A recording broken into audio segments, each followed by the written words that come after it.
Hey guys, thank you for coming to another Momentum LEC class. We are grateful that you're here. I guess we don't have our sponsors in the room, but we can thank Rodney and Corey with Skylight Home Inspections for our amazing lunch today. And we'd like to introduce Taisha Lewis. She is the escrow officer for Key Title right next door. We're super grateful. We've been wanting to bring this class for a couple of months, and I'm so glad that we were able to make this work. Yes. And we're excited to learn more about short sales and how we can serve our clients. Because anytime we're dealing with short sales, everyone's not in a glorious spot. It's not right. It's different when you're sitting in front of a seller when they don't have the equity. So we're excited to hear from you. Thank you so much. Welcome, Taisha. Thank you. I'm excited to be here. So I would love to start by knowing how many people have closed a short sale transaction so far. Okay. You did one here, Rick? Yeah, okay. That's why I'm here. You guys, I'm sure in the market are seeing more and more that people are selling their homes and they need to do so using short sale. It's just kind of where we are right now in the market, right? So we'll start with the basics. Obviously, I'm Taisha Lewis. I am Area Vice President with Key Title. I am an escrow officer as well. My office is literally right across the hall from yours, so you know where to find us. There we also have a fully bilingual team as well with Evelyn and her assistant, Angela. So if you have those needs, just know we can service you that way too. You'll notice here that I also have national investors listed here because the content of this presentation, if you were interested in CE courses, would have been through the provider of national investors, which is one of the underwriters that we use at Key Title. We have several underwriters that we use. So I like to get going with just basic fundamentals. Before I even show this slide, someone tell me what a short sale is. What is it? Everything but short. Everything but short. That is a good one. The lender is getting shorted on what they owe. Okay. Yes, sir. Yeah. Perfect. I mean, that's essentially what it is that the proceeds that a seller is going to net is not going to be enough to cover everything that the lender is owed or the lien holder is owed, okay? So when we talk about this, and I understand that we have varying level of experience in the room, so I'm gonna go over some terms that some of you may say, hey, we already know what that means, and then others of you, I just wanna make sure you get a good understanding of the terms as we go through it.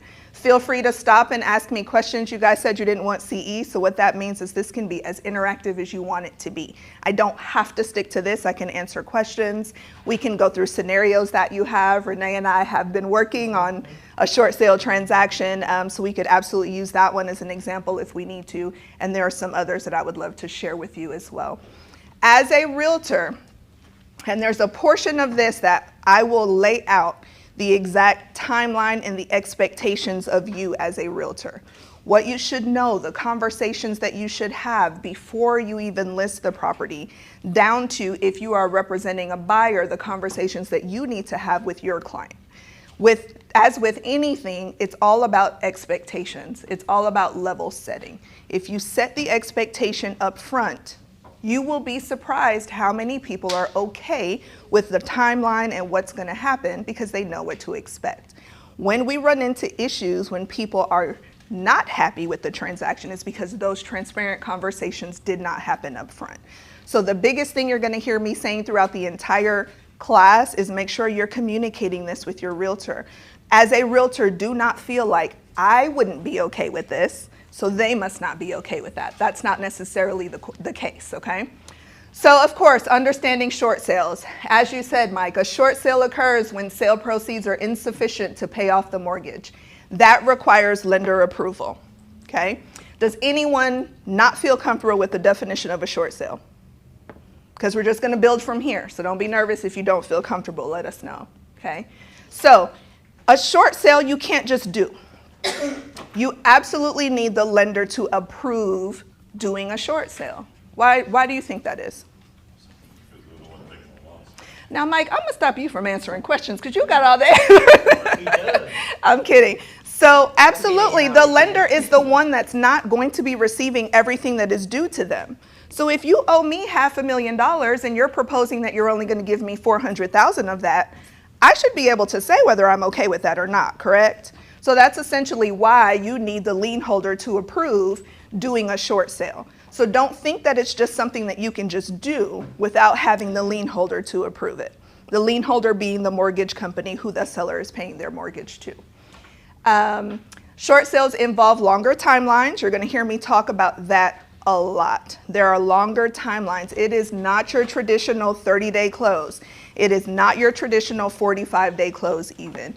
It can take months to close a short sale.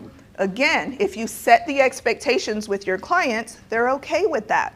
I just recently had one, actually one that we're still going through, where the buyers are fully aware of how long it could possibly take. They're still in their lease. They have a plan for months. If it happens prior to that, they have a plan for that as well. But they are fully prepared and they understand that the timeline could take months, and they've made their living arrangement accordingly, okay?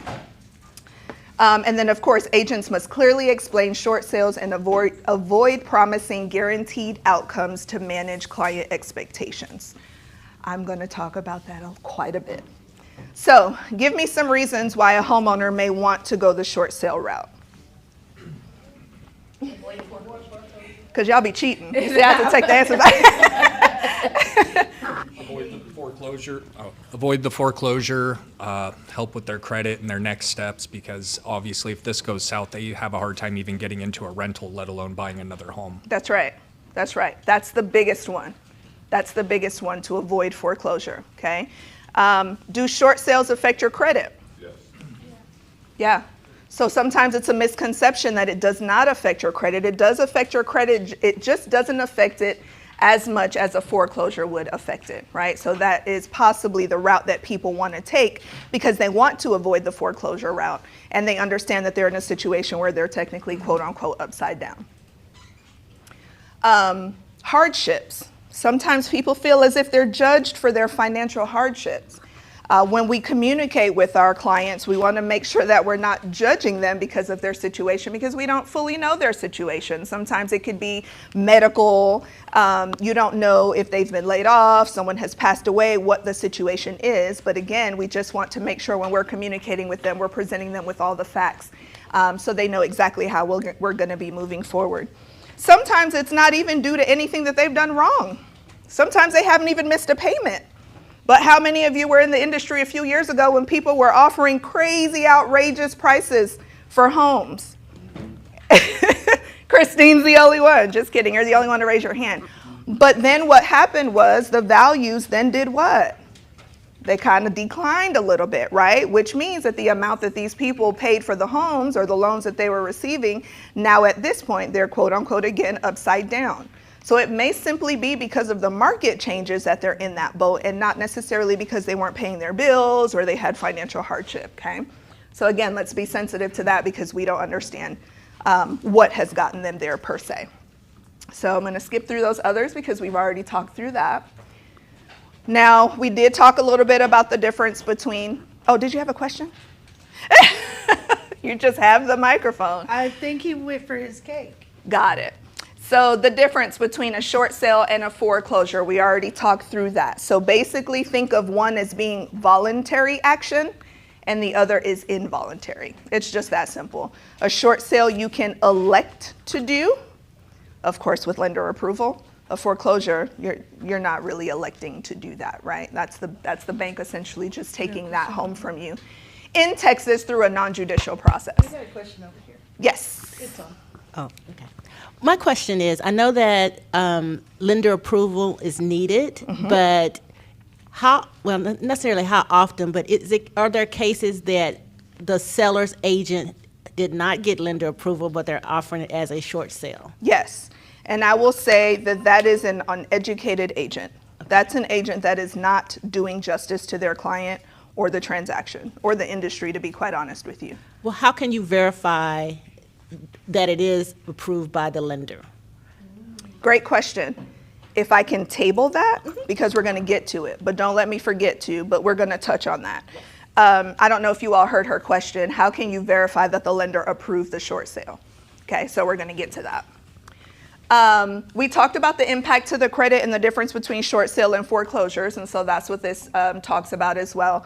The process, so you all heard Renee say, I said, what's the definition of a short sale? Does anyone remember how she responded to that?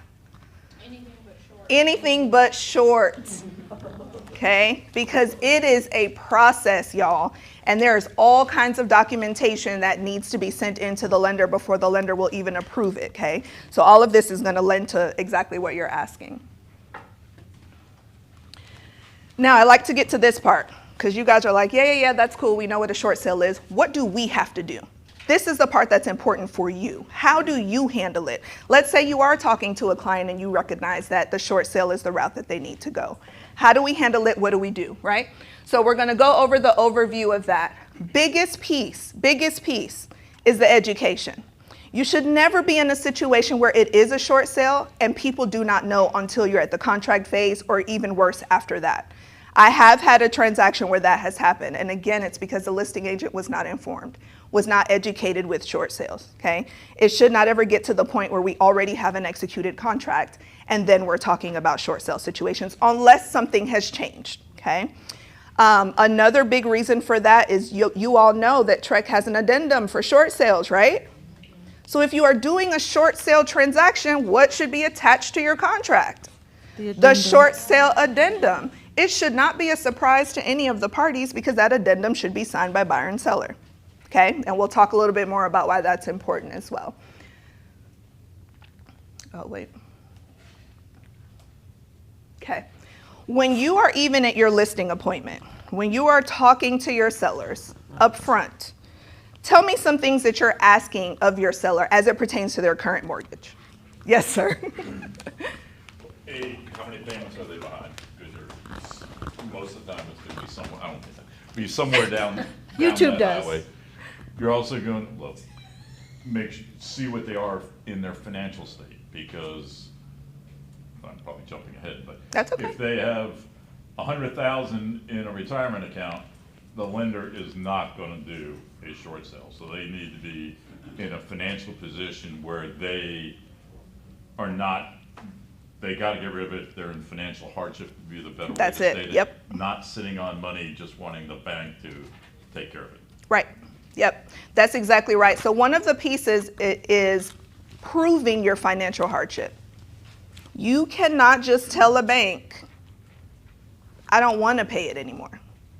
Or you cannot just say, I can't afford it, and you do not have documentation to back that. So just as he says, if you say I cannot afford it and then you submit all your financial documents and they show you've got $100,000 sitting in, and is the bank going to agree that that is a financial hardship? They will not. Right. So when I mentioned that there were a lot of documents that need to be submitted, it's not only documents for this particular transaction, it's documents because think about it, the seller is trying to convince the lien holder, yes, I owe you $500,000, but I can only give you $400,000. And in order for them to convince them of that, you cannot have a bulk of money sitting somewhere that the lender feels would have been owed to them or could have been owed to them, okay? So give me some other talking points when you're having your listing appointment. Yes, sir. I've learned the hard way, but moving forward with short sales now too, is they're not always big, beautiful homes. A lot of times they're in distress. They're financially, their finances are off, right? They can't pay their bills. The home sometimes starts getting into less than market ready condition. Right. If they don't have the money to get this to where it can take a loan, the lender is not going to pay for these upgrades and fixes, so That's it's going right. to fall on the agent for the most part, right? So having that conversation up front as well. So if you know these pieces and you talk to them, hey, it needs a roof, right? Like, what's the plan for that? Or, and then later on, how you structure with the lender for your commissions or compensations. But that one I learned the hard way. It got very expensive for me, and what I thought I was making in the end Right. was not what I was making in the end. Yeah, that's a big piece too. That's a big piece, actually. Go ahead, you jump right in. Sorry. The other thing too is make sure that they understand that they're going to get you authorized to talk to their lender, not to make decisions for them, but you're able to talk to the lender so you can confirm this is where the buyer is, this is what's the seller, this is what's required of the seller, this is what they still need to do. Yep. Because if that doesn't happen, then you're in deep trouble. Yes, and that timeline is going to be even longer than it needs to be for sure. One piece is to present all the options to your seller, okay? You may look at it and you may say, ooh, the route they need to go is a short sale. Like you may just, in your mind, just with your experience and everything that you know, you may say, what they need to do is a short sale, okay? However, we have had situations, I'm actually closing one today, where sellers have had to bring money to close, and quite a bit of money to close, because what they owe, again, they're technically quote unquote upside down, right? So if for some reason it's requiring them to bring $40,000 to closing or what have you, let's say you do your figures and you realize that that's what they're gonna have to bring to closing, it doesn't necessarily mean they have to go the short sale route. Maybe they have the $40,000 to bring to closing, and maybe they prefer to go that route as opposed to having a short sale on their credit. Okay, so again, don't put yourself in the situation. You may say, I don't have the $40,000 to bring to closing, so let's just jump in and talk about short sales, so on and so forth. But we do have some people that have had to bring money to closing, and a substantial amount of money, and they are prepared to do so. They understand the situation they're in, and they've made arrangements to be able to take care of that. Yes, ma'am. I think you're talking about my situation, I'm not sure. I'm not actually. No, it's when I'm closing today. In the example that the seller doesn't have the funds to bring to closing, what point do you? Look behind. Oh, You're on stage. I'm a little shy. In the case that the seller doesn't have the money to bring to closing, say that the amount was $40,000, he doesn't have it. So where do you go to from there? Is there ever a point that you say, well, you're probably just going to go into foreclosure, or what if they just don't? Well, I'm referring to in the conversation phase, right? So you haven't gotten into the contract and all of that yet. You're just having a conversation and presenting options to your seller. So at that point, if you present that option to them and you say, hey, we can go through a traditional transaction. It's going to require you to bring money to close. My net sheet to the tune of whatever the estimate is, and they say, oh no, like I just don't have that, I can't. At that point, yes, you then present other options to them. You let them know short sale is a possibility. If for any reason short sale is not a route that will be taken, then unfortunately, yes, foreclosure. The next step. If I'm getting too off the rails, That's let me know. okay. Let's do it. But what would be the implications if the seller had previously put the property into a trust? Does the trust protection have anything to do with that, or do we need to take this conversation offline? It does not. The trust protection does not have anything to do with that. Okay. Yeah, that would be. We can take the rest of that Okay. offline. But that's the short answer to that question. All right. The other thing is when you're presenting options, let's say that they say, okay, yes, short sale is the route that we need to go. We've decided this is what we need to do. You need to inform them that they need to start compiling documents, because the lender is not going to approve it until they've been able to see all the documentation to support it. Same thing Mike was saying, financial hardship letter, all of that. Another thing to keep in mind, if you have gone through one short sale, you have not gone through all. Does that make sense? Every lender is different with what they ask for, with what they require, with how you communicate with them, if they will communicate with you, if they will communicate to the realtor on the other side. Every lender is different. So just because you may have done one or two short sales, yes, you understand the timeline or an overview of how it works, but you may not necessarily understand how the next specific lender is going to require their documentation, or what type of documentation they're going to require. So that's important. Listing the property. So now you've decided you want to do a short sale, you go ahead and you move forward, and now you are listing the property. One of the biggest misconceptions is that you are listing the property for less than market value. You are listing the property for market value. Tell me why you think that's important. Not Mike. So the lender can get back as much as possible. Okay, But, go ahead. because they're gonna require an appraisal be done prior to them approving the short sale. So in other words, if, just simple math, if you're selling it at $100,000, but a legitimate appraisal in its current condition says $120,000, they're probably not gonna approve it for 100. They may approve it for 120, close to that, but they're not gonna approve it for 100. So I closed one about a month ago, shocked me. Remember I said you go through one short sale, you haven't gone through them all? Shocked me because the property appraised for more than the contract sales price. And I just knew that lender was gonna reject it. and they did not. However, they did require that they take X amount of money, which then required that the seller had to bring, I think this one had to bring probably about $10,000 to closing in order to meet that value. See, if the property would have been listed at true market value, which would have been closer to that appraisal, then the seller wouldn't have had to bring that money to closing. Does that make sense? Okay. So getting the appraisal done before kind of buffers your client from. You're not getting it done before, you're getting it as part of the process. Mm-hmm. So what we're getting at is if, again, legitimately, as is condition is $150,000, right? The short, even because the seller's not getting money anyway, so he doesn't care, right? But the lender's not gonna take $100,000 on that house. Right. They have to be pretty close to where they're at. Right. So If you have to get approved to do a short sale by the lender, why wouldn't the lender want an appraisal first? they will ask it as a part of their process.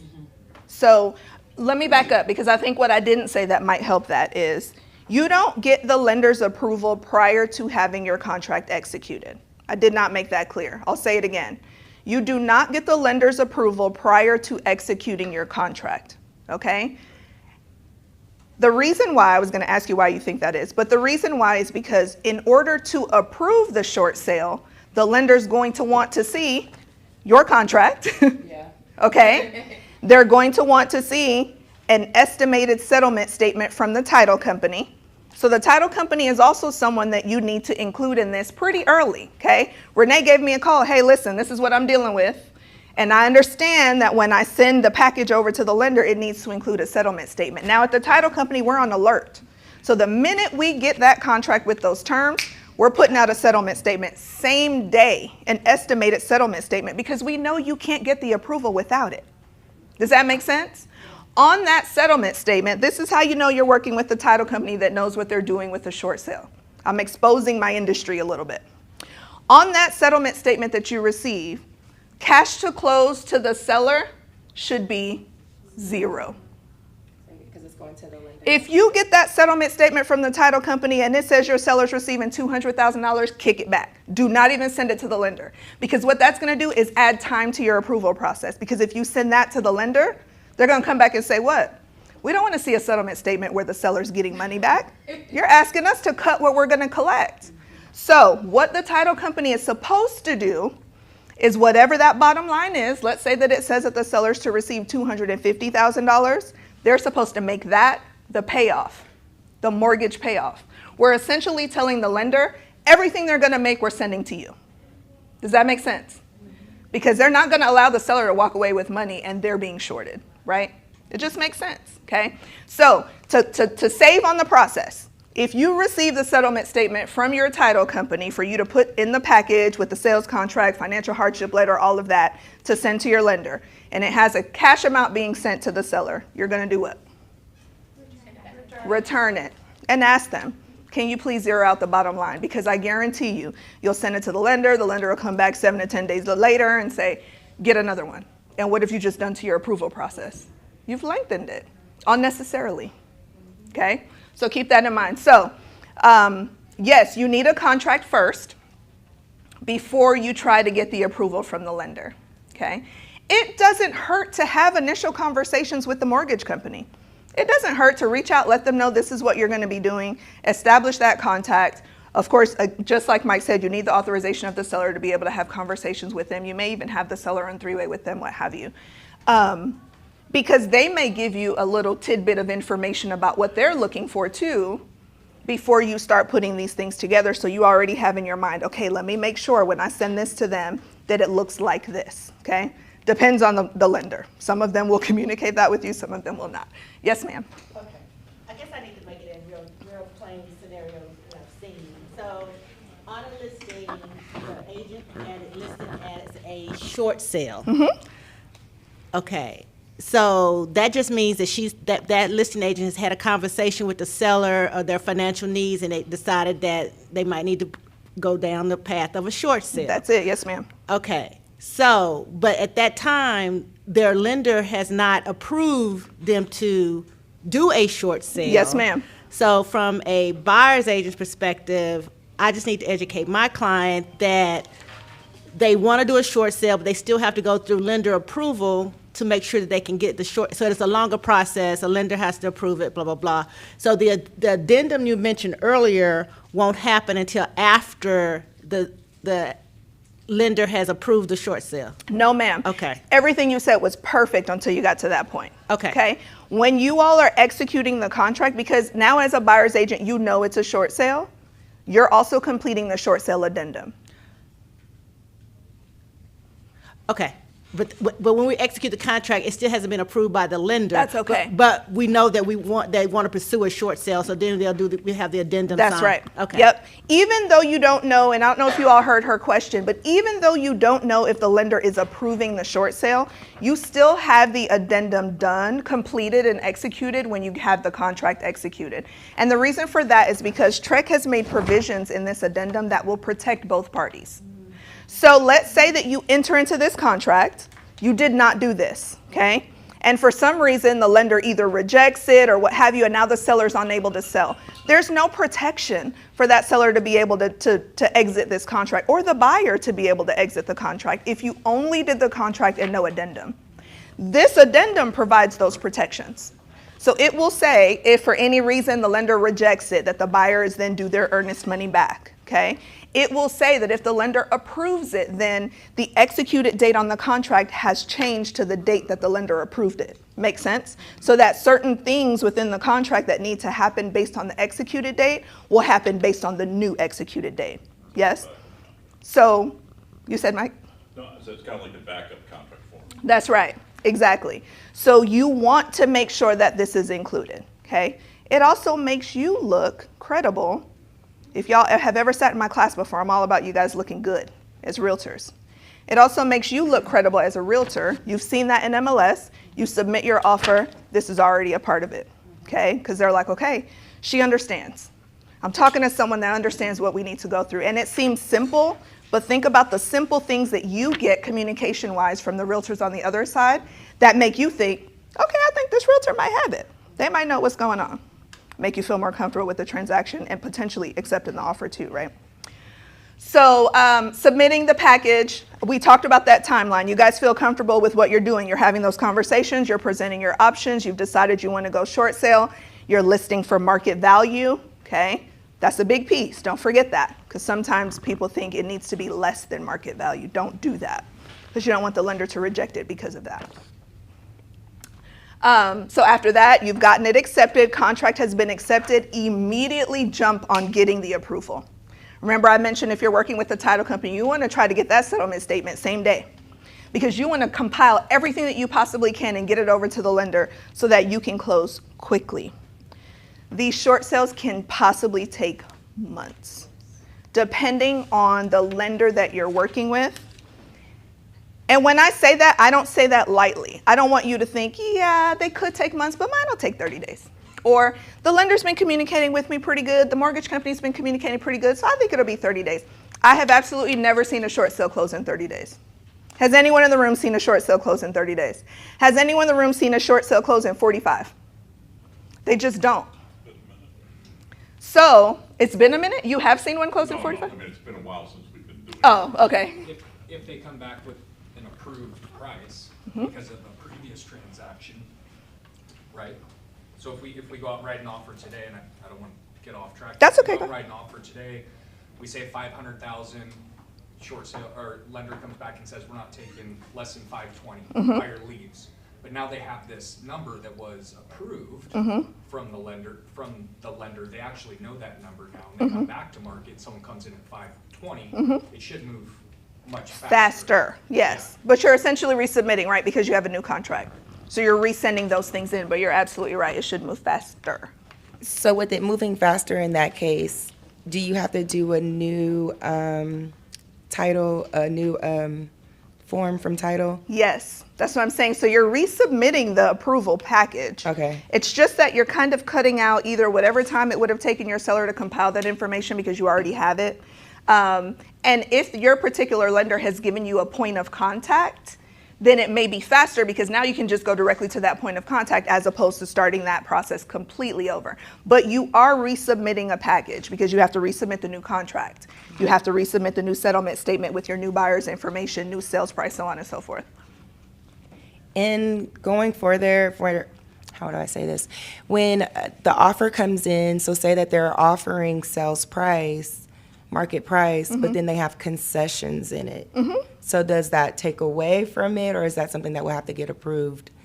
Oh, it will have to get approved. Okay. It all has to get approved. So yes, it will have to get approved. There are times when the lender will come back and say, hey, we're kind of okay with things, but we won't allow this or this to be on the settlement statement. And then at that point, you go back and you renegotiate. You also have to go back to your title company for us to remove it from the settlement statement and then give them what the new payoff amount is. Okay. Make sense? Yeah? Any other questions on that? Are you guys following the process? I have one question for me. Yes, sir. Regarding arm's length transaction, if you talk about that yet, regarding arm's length transactions and investor interest in properties that are short sales, anything new on that? Not that I know of. So I don't know if you all heard his question. He's asking about arm's length transactions. Do you guys know what that is? No. Okay. An arm's length transaction is a transaction with someone who is not related to you in some way, shape, or form. Family member, a daughter, a father, could even be a business partner, could be considered arm's length. So just think about what arm's length means. So you're asking if it's an arm's length transaction, would the lender approve the short sale? Is that your question? Potentially, or an investor. Where do y'all think? If it was my mother purchasing You mean if it's the not home an from me. arm's length transaction?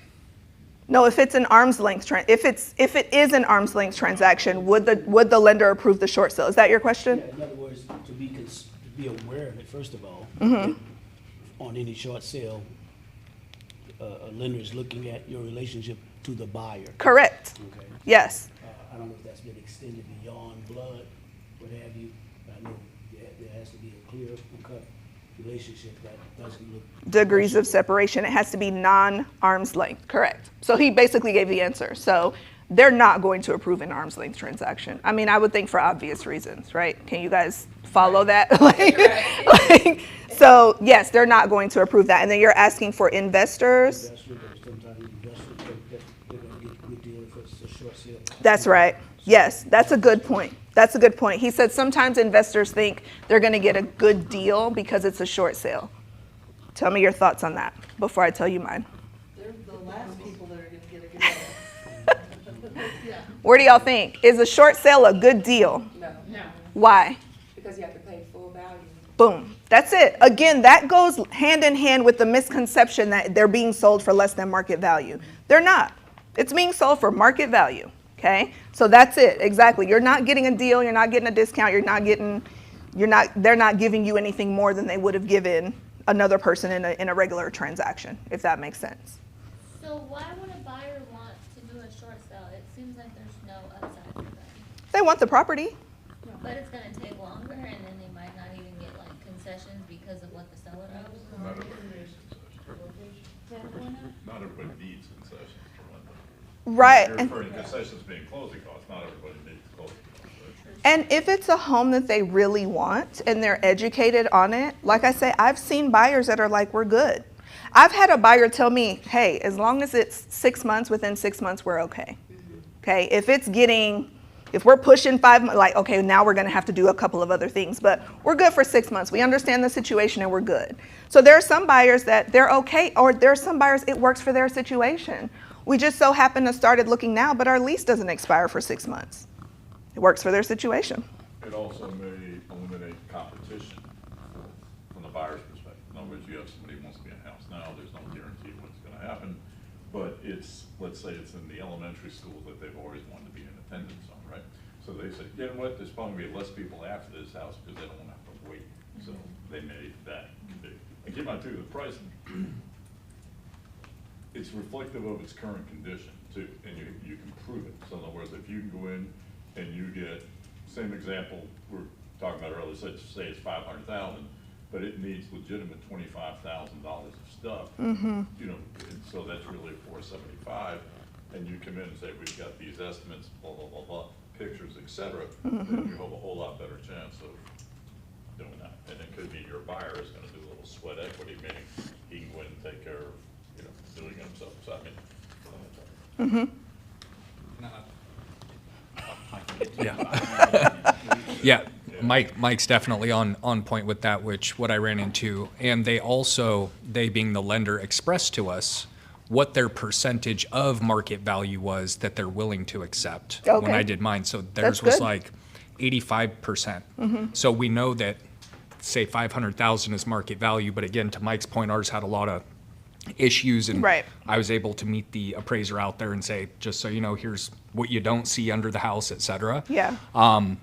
But, so you can't, it's not always that you're getting a good deal, but in some of them that are in rough shape, like Mike was explaining, there could be that variance there, plus maybe the lender is willing to accept a little bit less. It's not like, here's market value, Right. only right. that. Yes. So. Yes, that's true. That is true. Yeah, I Before think- Renee, I let me think it's- ask Rick a question really quickly. When they gave you that, when they said, hey, we'll accept 85%, at what point in the process did they tell you? And just as a disclaimer, Rick did this in a different state, so Yes. that's why I'm curious. Yeah. At what point did they say that to you in the process? Like initial conversation or after contract? Okay. After submitting an offer. Okay. Right. Yeah, we submitted the offer, they came back, and we were listed here, they came in ridiculous. Yeah. Right? Just shooting for the moon. Right. For us. And I you was shot too. You were like- I said, hey, because I know that I need that offer to get the ball Rolling. Gotcha. Right? Because they're, like you said, they're not forthcoming with all the information and where they're at, but I know if I can get both sides talking, we could figure out maybe a happy medium. Right. But once we had that offer submitted, they came back and they said, hey, we can't sell it for that. She said, but we can take up to 85% of this appraisal. Gotcha. Okay. So do your best, right? And that was what they allowed us to do with that particular lender. And you guys, in Rick's situation, he had a lender that was willing to have these conversations with him. I've had transactions where lenders have not been willing to have conversations, where they literally say, this is what we need, here's the portal, upload it. And then they may send you a message back in the portal, and then it may be a week before you hear from someone in the portal, and those are the ones that really take a long time. The best ones are the ones that are willing to communicate with you. It sounds like they were. Full disclosure, I had a short sale negotiator working with me. Oh. So she knew everybody and had that number. She had the that connections. number that you said, if you get that, That number, direct- she's like, oh, I know Sheila, I'll call her. Ah, okay. So-and-so. And so we were all communicating that way. Yeah. I was front runner, but the short sale negotiator, I would highly recommend it if you're gonna do your first one or two and learn a bunch from somebody that's a pro in this. Never knew it was a such thing as one. Someone had to, oh, I skipped Renee. 1 second. You had a question? Well, no, I was just agreeing with him. Okay. My situation was exactly, they do tell you 85% after you submitted the offer. Uh-huh. though. So at that point, can you just, now you know what the appraised value is, knowing that they're gonna accept 85%. Can you change your list price? I mean, your list price at that point? I mean, are you still working for the best interest of your client at that time because you know a number that you need and that the bank won't take any less? They're not getting it They're anyway. not getting money anyway. So You're is working in the best Seller. interest of getting them out of this situation. Right. So that you can get Quickly. them before it forecloses. Quickly. So yes, you are in the best interest if you do lower the price to that 85. okay. The other point to that is, whenever you're working a short sale, And then give her the microphone. This microphone.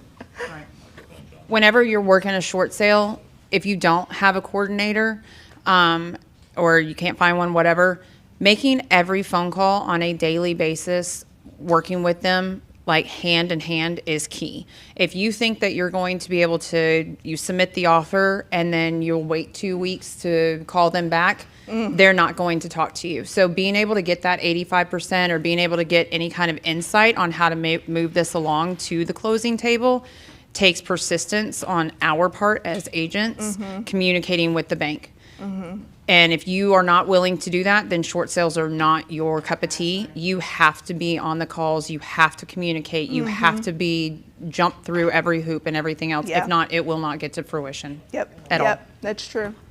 Another thing I thought of as you all were talking that I wanted to mention is if your client has received communication on foreclosure, where they've been given a date for the foreclosure or what have you, that is not the time to have short sale conversations.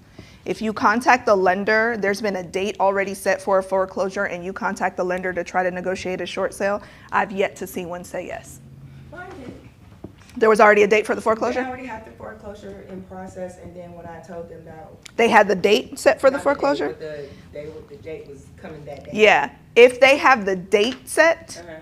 they usually won't even entertain a short sale conversation. I had one where they just set the date. I mean, it was a perfect situation for a short sale, but they had just set the date, and that the realtor could not get them to budge on it at all whatsoever. So just keep that in mind. These are things that sometimes people are scared and they don't know that they need to start having these conversations early, and sometimes they wait too long, and then they get that date and they're like, okay, let's do something to fix it. And unfortunately, because of how long that short sale process takes, that's not typically a viable option. Did you have a question? Yes, ma'am.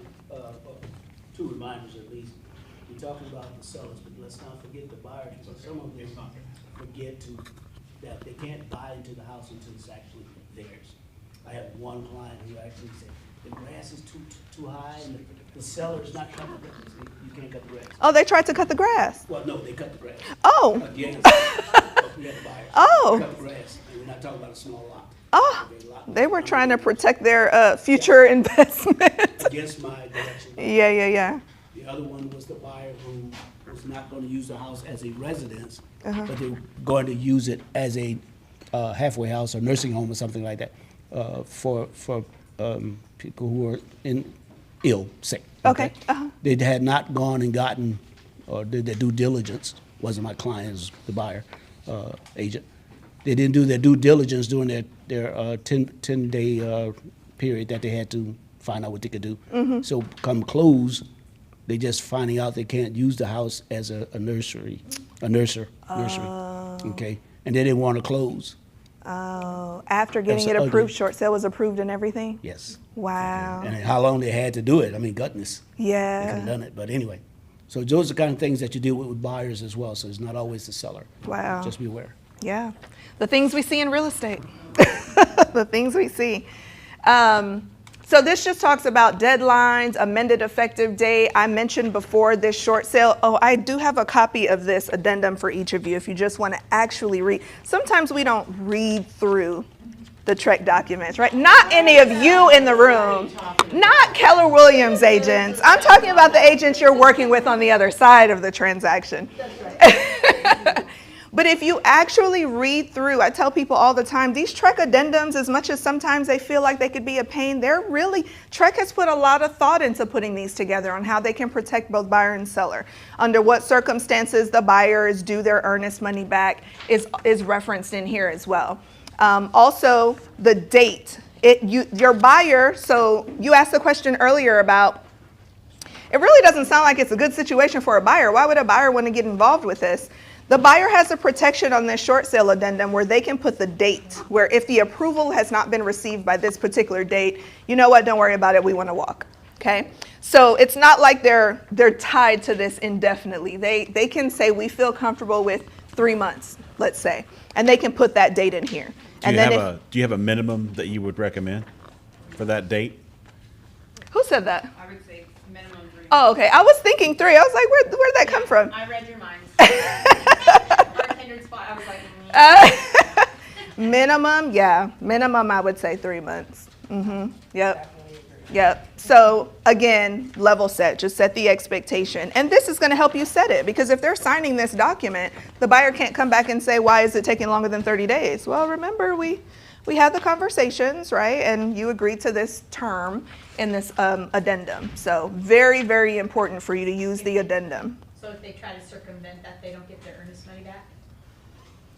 If they try to circumvent the date, Like say the buyer, like after 2 months, even though they signed 3 months. oh, they want to terminate? Not necessarily. You know, earnest money is but not necessarily. They will not automatically get their earnest money back. No, ma'am. Good question. Speaking of earnest, so you haven't been approved yet for the short sale, but you know that you're going through a short sale and you get an offer. Yes. Offer comes in, of course, lower. Are you gonna let does the seller sign, do they execute the contract? Or do they have to send the contract to lending first? Okay, good question. You want to execute. If these are the terms that they're agreeing upon, they're going to execute the contract. And this addendum is what saves them if we're executing it in too long. So are we doing option period regular? I mean, everything's regular? Everything's regular. So I'd love to point on that because that's another misconception. If you are executing a contract that has a short sale, earnest and option do need to be delivered according to your contract, even though this could potentially take 5 months to close. You do need to submit the earnest money within 3 days. 3 days, yes. And you do need to submit the option within the number of days that is on the contract as well. And the addendum makes it clear. So if anybody pushes back on you with that, because sometimes we do have on the buyer side where a buyer's agent will say, well, we won't pay it until the short sale has been approved. No.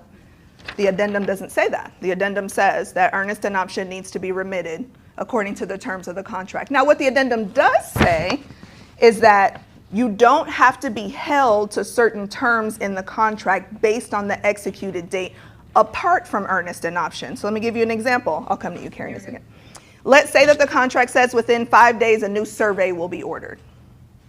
We're not ordering a new survey within 5 days of the original executed date for obvious reasons, okay? But once the lender approves the short sale, now that's your new executed contract date, and a survey will need to be ordered within 5 days from that. Does that make sense? No. No? Okay. So are we doing a new contract Nope. once it's approved? It's the same existing contract. So let's say you signed your contract January 1, okay?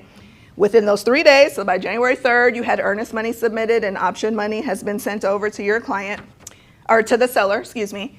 That contract is still in place, but you have this addendum. Let's say it was March 1st when the lender said, you know what, good to go, you're approved. Now the executed date, the executed date of the contract is now March 1st. You don't have to do anything because this addendum says that the date that's why you want to use it. So we're going from the effective date from that and all the date. Correct. So now the effective date, the executed date is now March 1. It's not January 1. Got it. Make sense? So anything that needs to be done based on the executed date, based on the effective date, is now based on March 1, not January. Carrie, you had a question? This is also a good place in the 1 to 4 where we see. Oh, I was pushing this. I didn't even realize I was pushing. This is also a good place in the 1 to 4 where we always see people getting confused about additional earnest money deposited. And one of the things is backup offers and then also for short sales. This is so if the buyers are not wanting to put a large chunk of money or that traditional 1% of earnest money down at the time of submitting a short sale offer, you could have a smaller amount in the normal earnest money area and then that line directly underneath it where it says additional earnest money deposited on X days after. You can put it there. So if you wanted to do 2 months later, you'll put the full 1% under so that you're not locking all of their money up at the time before it gets approved and yada, yada, yada. That's right. That's where you can use that blank. Now, you do need to make sure that you are paying attention to that, and that needs to be on your calendar because if they fail to put it in at that 2-month mark and it still has not been approved, you're now in default of the original contract. But that is a way to not lock up all of their money on the front end when they first submit an offer. Y'all follow, right? That's really good information. Yes, ma'am. So I guess my question is, what do you tell a buyer who wants to submit an offer on a short sale, but then keep looking in case they find the one? Yeah. Don't do it. My first thought was I should let your broker answer that question, but did you want to answer it or? I mean, I would, if I'm gonna, any executed contract, you're not gonna go any farther than that. So if it's got to a point to where it's executed, you should be done. You're not looking anymore. Now, if they want to terminate that contract and keep looking, all day. Do that all day. Or And then maybe short sale's not for them. Yeah. And then remember, you still have your option period too, right? Because the option is still going to be according to the term of the. could show during option, but I would never No, do I that. was just like, Curious. some people think like it's gonna take 4 months anyways. What if the one comes in within those 4 months? Yeah, I know. And that's just for you to make sure that they understand that just because it's taking a longer process does not make the validity of that contract any less, right? It's still a valid contract. We don't advise that our buyers do that kind of stuff, but let's be honest, sometimes they do it without even your full knowledge. True. I would say that it would be even more important that they don't bust through that 3-day time period, because what happens if you don't deliver the option money within the 3 days from the execution date? Anyone? Not anyone? Not only can the seller terminate, but even after the option money is delivered, they don't have an option, or after the earnest money, right? So you don't probably want to go down that road, right? Yeah. You need to go over risk management at that point. You go over risk management and what they have to lose if they are looking at everything else. Yeah, so if that's the case that you wind up with, advise your client it would be a bad idea to just not release that earnest money, whatever the earnest money is. Don't stand on it from the buyer's point of view. If that's what your buyer's going to do, just make sure that they're good enough with whatever that earnest money is, letting it go. Honestly, the seller deserves it at that point. Yeah. They're gonna He need does it, yeah. need it, right? He does. That brings into to question 2. We have a lot of times disputes that happen because then buyers want to try to negotiate repair concessions. And just keep in mind, if you're dealing with a buyer who's interested in doing that, that you're laying it all out for them. You know, it's possible that the seller's in financial hardship, which is why they have to take this route. And so a lot of the times they don't have the extra money to be putting towards repairs. Or what that means is that the lender will then have to take less of what is being proposed because they're trying to cover your concessions for repairs. So again, just educate. Make sure you're educating the clients, because the lender, let's say your seller says, yeah, you know, I'm not getting the money anyway. I agree to $20,000 towards your repair. Is the lender going to agree to that? Is the lien holder going to approve that short sale? And that's another reason why they want to see the contract. They want to see what's being agreed upon. Okay. So just want to wrap up for you guys. Another thing is we have a ton of properties that have solar panels on them, and they have water softening systems, and they have security systems that they finance, so on and so forth. And sometimes those lien holders have a say. Those lien holders are due money. Those lien holders are not cutting what's due to them. So what that means is if they owe $50,000 on the solar panels, you're factoring that into your net sheet. It needs to be on the estimated settlement statement when you're sending that over to the lender. Now, keep in mind, as it pertains to the title company, I mentioned the day you have the executed contract, let your title rep know that they need to draft you the the estimated settlement statement to send over with your package, right? At that point, they don't have title work back because you just sent the contract.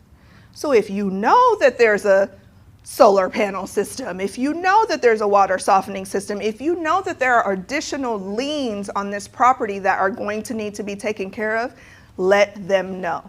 We know it's an estimate, but at least you're putting it on the original settlement statement for the lien holder to consider before you send it to the mortgage company. The lien holder's considering it, and then they come back and they say, oh, by the way, on title work, we saw there was $50,000 due for a solar panel, and now we're adding it and sending it again. That's not a good look. Okay, so if you know it exists, let your title company know so they can include it in that settlement statement so that mortgage company is actually considering a true estimate. Make sense? Okay, a lot of times HOA fees are not going to be on there either for the same reason. We don't know what they are. Okay, so sometimes you're submitting this and you don't have HOA fees. So I say all this to say to you, it's not going to be the perfect settlement statement when you send it over, but it's only as good as the information you put in. So please give us all the information up front so that we can get you going on a timeline that doesn't take forever. These are all part of the things that kind of cut down the timeline of getting approved. You were going to say something? Mineral reservation? Okay. Think the sellers are going to be able to reserve those mineral rights? Ooh, have I done one with a mineral reservation? I've never done one with a mineral reservation. I don't know. I haven't either. He's asking, will the sellers be able to reserve their minerals? I've never done one with that. That's a great question. Now I'm gonna be asking around, see if any of my colleagues have done I just one. want it noted that I stumped the teacher. You did. You did it. A really good one, too. That was a great question. I wonder if it would actually be the lien holder or if it would be the seller that would retain. Because more than likely, the lien holder would not want to necessarily deal with it. Oh, yeah, So I'm sure they probably won't. Just transfer, because with foreclosure, they incur all liens, all costs, all it. No, that was a good thought. You were But- saying, would the lien holder? But the lien holder would probably not want to assume them because what's, B of A gonna do with, mineral rights on a property necessarily, but I don't know if they would. But That's a good that would be question. more of a foreclosure, right? Yeah, that would be a foreclosure, but for a short sale, like they're still taking on all of these, or they're paying off all of the things. Mm-hmm. So who actually, because when you finalize a short sale, it goes into the bank's name. So it's going into, or, well, if you're closing, I'm talking about foreclosure. Sorry. Yeah. I'll stop talking. It'll go But I would think of seller the to lien. buyer directly. Yeah. But you know what? You bring up a good point. Sometimes people ask, I actually had this question earlier today, in a short sale, the remaining amount, so just again, my example, let's say they're owed $500,000, we're paying them $400,000. I had someone ask me, that remaining $100,000, does the seller still have to pay, even after closing has happened, do they still have to continue making payments on that? And no. Okay, so when the lien holder, if they have approved the short sale transaction and the lien holder has received that payoff of $400,000, they are releasing the lien. That's it. It's done. That's what the approval process is. It's them saying, we're okay taking the 400 and we're gonna go ahead and just call it settle. When you're looking at the settlement statements and there's HOA fees that are past due and all of that, is that something that's considered in the short sales? Yes. As well as agent compensation? Yes, good question. What do I always say in my classes? Like, we don't do this for charity. We're not a nonprofit. We do this to pay our bills. So yes, you're wondering about your commission. I have always seen them approve commission. Compensation, I'm sorry. I have always seen them approve compensation. I've never seen them reject it for compensation. So I do always see compensation has been Do you see approved. them also paying the HOA dues too? Yes. Okay. So as I mentioned, when we send the estimate, it's not going to include the HOA dues. However, once we receive the resale certificate, we revise it and resend it. If it's a situation where the seller is in a financial hardship, a lot of times they will have HOA liens, because if they weren't paying their mortgage, they likely were not paying the HOA in some situations. And so sometimes they come back and they're maybe thousands that they need to pay towards the HOA, and I have also seen that approved. Oh, nice. Yep. Any other questions? Everything else is going to be really big on your communication, making sure that you outline a potential timeline. Unfortunately, I can't give you an exact timeline because it does change per lender, per situation, and per the documentation that is being sent to the lender, so what that package looks like. But it is still important to at least let your buyers know that it could potentially take months. And then once they have that conversation with you and let you know what they're comfortable with, and you put that date in the short sale addendum. And I would say always shoot conservatively. If they tell you, hey, I got to be out of my apartment in 6 months, I would not put 6 months on there. Because remember, that's for the approval. That's not for the closing. So you're saying that that's the date that you need the approval for the short sale by. And then remember, then you still got to close after that, right? Jefferson, anything from a lender perspective? What do you guys need? Let's say it's a buyer, and the buyer, I put you on the spot. I didn't tell you this was coming. But let's say it's a buyer and the buyer's putting an offer in on a short sale property. Okay, so here's the, That was a deep sigh. Maybe I don't want you to answer. well, That was a real deep sigh. there's several things that I get asked during all of these situations when short sales start. Number one, why does it take so long? Okay, like, so for instance, we can recast a loan in a couple of days. It's no different, okay? But from a banking perspective, what happens in these situations is when you go to a lender and you're asking the servicing department to do a short sale, you're not paying a loan officer to handle the business. You have somebody who is on salary and they have to take it up a few different levels Right. to a department that does it. And then they have to get somebody to sign off on the risk management side of how much money the servicing department's going to lose. And then they have to get with the mortgage insurance company to find out how much they're going to pay out. Right. It could all go a lot faster. But make sure that you are sweet as pie. Okay? No one is going to call you back ever. And so don't treat it like a normal transaction, because you're trying to do what's best for your people, but they're not calling you back. They don't want to sell the house as a short sale. Okay? No, think of it like if it was your money, you wouldn't want to do it either, right? If somebody owed you $500 and they want you to pay $400 and they want you to give away $100,000, no one's trying to get that deal done. And everybody knows this, the oldest rule in real estate is always the same thing. Time kills deals. Time shuts these things down too. All right? So people start these, and 6 months in they go, forget it. We're not moving, we're not selling. So a lot of these things, and I'm a lender as a long time watching these things happen. I'm not in the servicing department. I'm just giving you the business model and how these things work. So the sweeter you are, the more you get done. No one's calling you back. You need to call them every other day to try to work in those departments to make these things happen for your buyers. But yeah, keep lots of notes.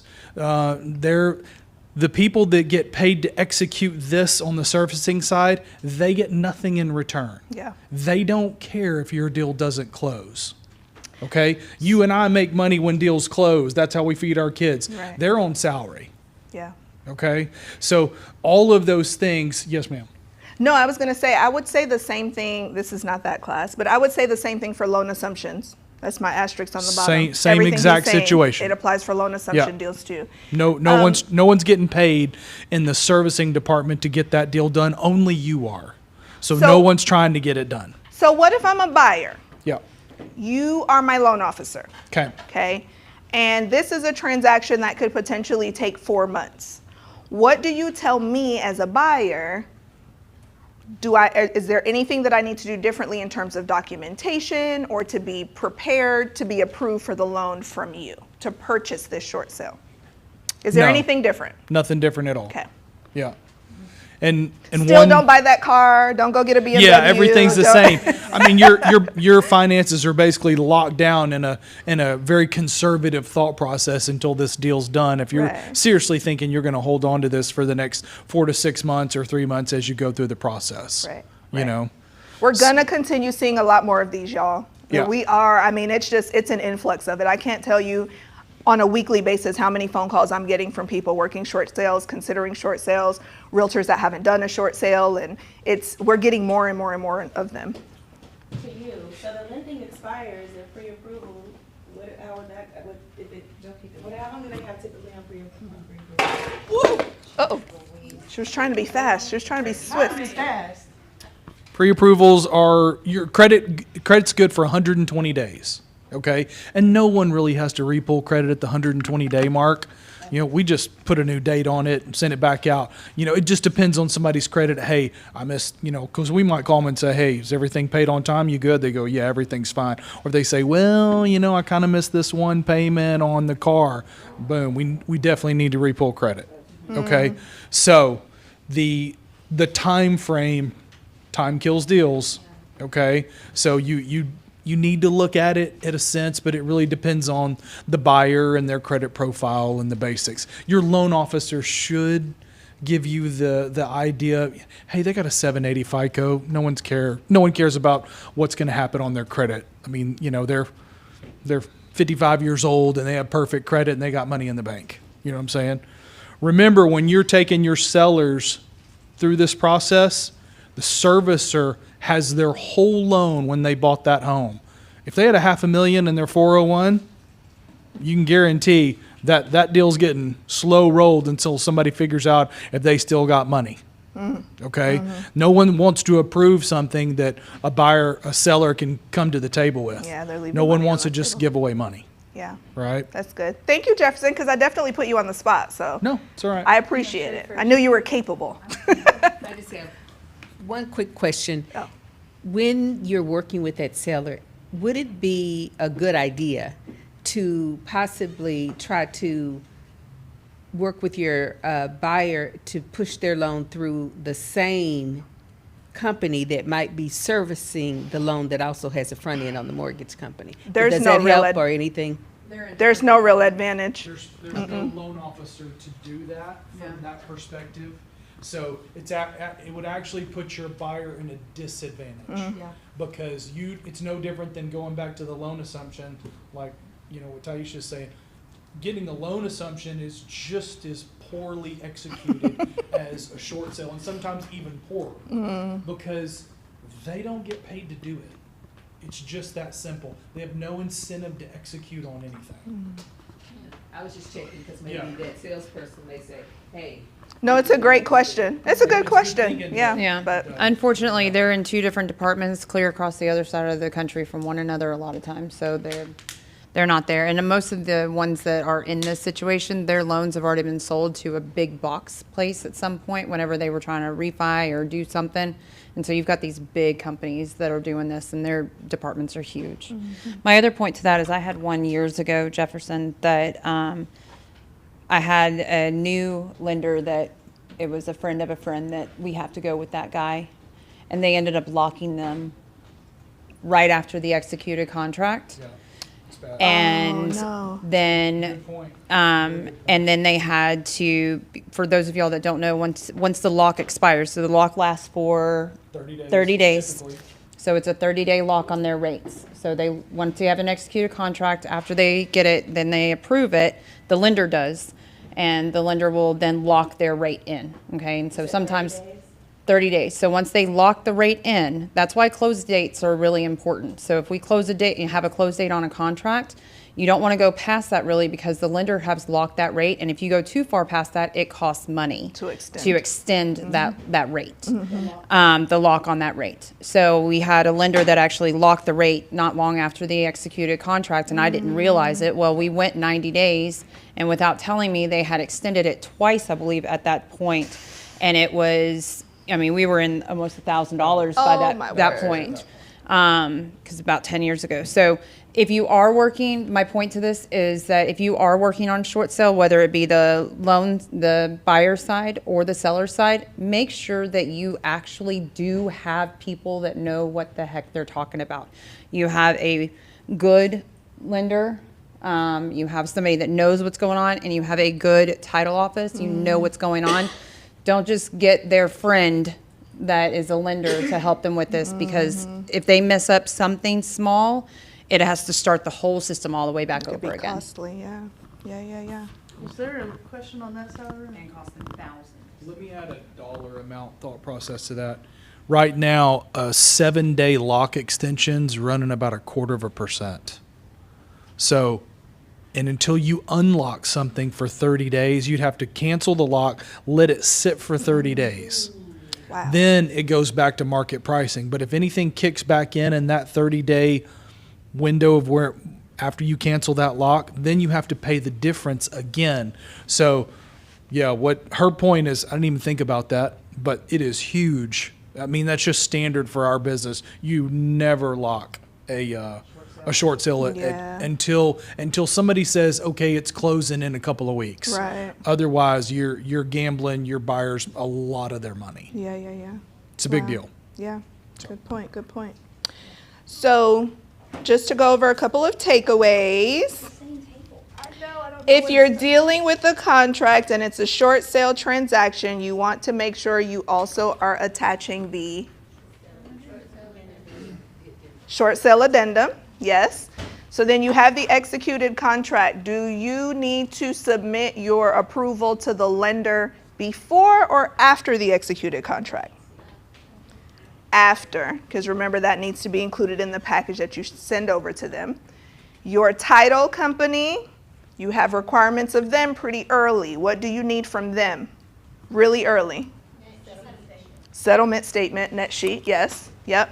A lot of the lenders want to see it in ALTA form. That doesn't really mean much to you guys, but just so you know, they like to see the ALTA settlement statements, not the closing disclosure. Just that's my little asterisk on the bottom, okay? Huh? So do we, for that matter. Oh, well, there you go. On that settlement statement, should the seller be receiving any proceeds? Okay, good. Remind us, how long is that settlement statement out for? Is it just for the contract date, or was it 30 days? How long is that good for? So his question is, how long do we do the settlement statement for? Like, what closing date do we use on the settlement statement? It could be either the closing date on the contract to match the contract, or we can do a future date. So that would just be dependent on how we want to submit it. Now, if we do it for the contract date, we know we're going to end up having to do another one because likely it won't close by then. So I've done it both ways. And it still could be altered if there's some factors that change from that between their closing date. Absolutely, yeah. So it's just an estimate, right? But it's likely we're probably going to have to do another one.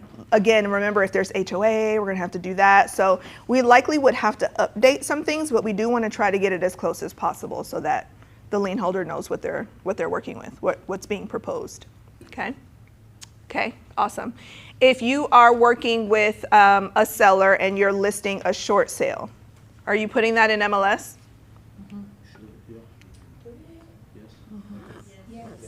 Yes. You want your buyers to know. You do not want to blindside anyone who thinks they're going to be able to close and move in that house in 30 days. You want them to know. And then also remember, when they submit that offer to you, they are putting the short sale addendum on there, right? And they wouldn't even know to do that if, well, one, you didn't tell them in a conversation, or two, they didn't see it in MLS. So absolutely, you want to inform them of that, right? So that's that level setting of the expectations early so they can start having those conversations with their buyer. I know that there's a fear of like, well, then they won't come and see the home. Possibly they won't. Maybe a buyer doesn't have months to wait and they elect that they would prefer to see homes that are not short sales. But on the flip side, you also want to be working with someone who truly understands what they're getting into, and they're not going to bail on you, right? So that's it. Those are my biggest takeaways. You guys know where to find me if you think of any questions. I am just across the hall. You don't even have to leave the building. I wish you all the best when you're out here working with these short sales, because it is quite a process. But hopefully after the class today, you have a level of comfortability. To me, honestly, the hardest part is just the time frame. Honestly, I mean, yes, you need to submit things. Yes, you need to stay on top of it, but you would have to do that anyway in a regular transaction, right? It's just the time. It's just the time. Carrie? One question for you, who's entitled and sees a lot of these. How are we seeing an uptick of these? I missed the first, but I figured that we were with the economy and everything going the way that it's going currently, that I feel like that's really what we're going for. So right now, I don't think that we're going to be overwhelmed by them, but over the next year to 18 months, I feel like this is going to be something that all of us need to be putting our smart hats on. And Absolutely. We're definitely seeing an uptick. Definitely. Absolutely. Yeah. Yep. This is probably the class that we have the most demand for now because of that. Oh, that's awesome. Brokers are getting a ton of questions, and they're like, hey, come in here and train my people because I'm getting a ton of questions because you guys are seeing it more. So absolutely. Yep. It's going to happen. So, okay, you guys. Thank you.